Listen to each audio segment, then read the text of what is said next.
The Kruger National Park is set to welcome scientists, researchers and conservation organisations from 25 countries next week. The three-day meeting that starts tomorrow will focus on, among other discussions, cultural heritage, tourism, human-wildlife conflict, the wildlife economy and wildlife crime. Cathy Greaver is regional ecologist from SANParks, and she joins me now for a discussion on this. Cathy, thanks for coming on to the show. What are the main objectives of this year's Savannah Science Meeting Network, and what are the most pressing issues in ecological and social sciences that will be addressed during the four-day conference? Good afternoon. How are you? Very well, thank you, Cathy.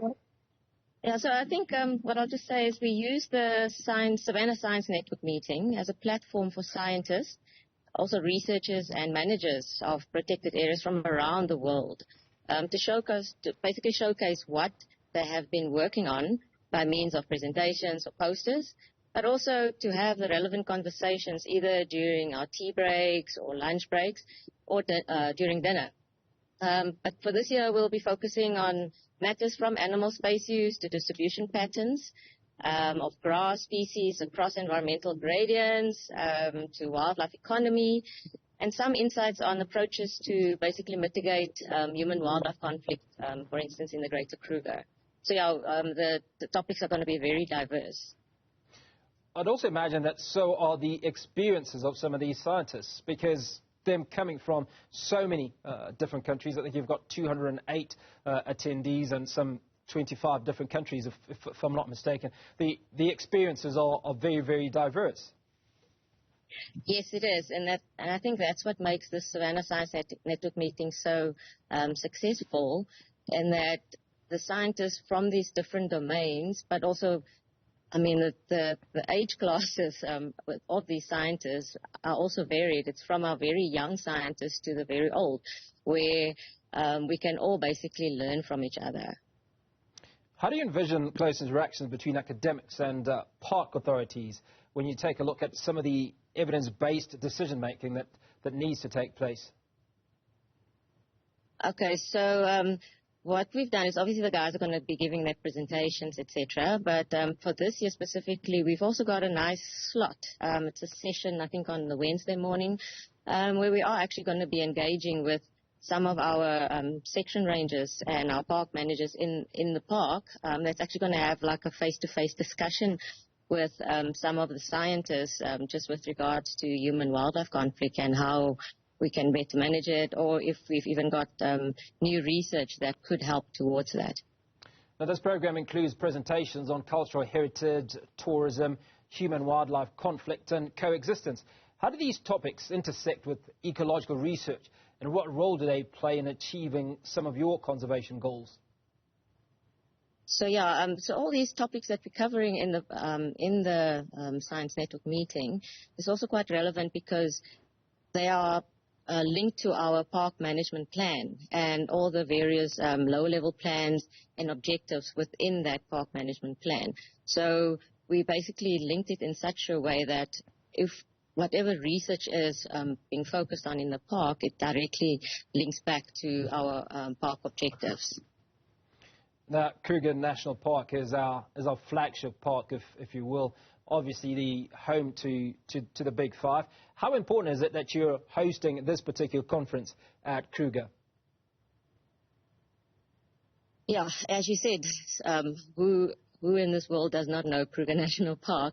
And I think Skukuza being at the heart of the Kruger is actually such a significant place to actually host this Science Network meeting.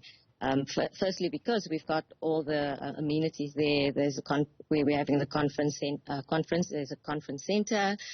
We've got accommodation. So it's actually quite, how can I say, it's very well set up, and it's very significant that we actually do have this Savannah Science Network meeting hosted in the Kruger National Park.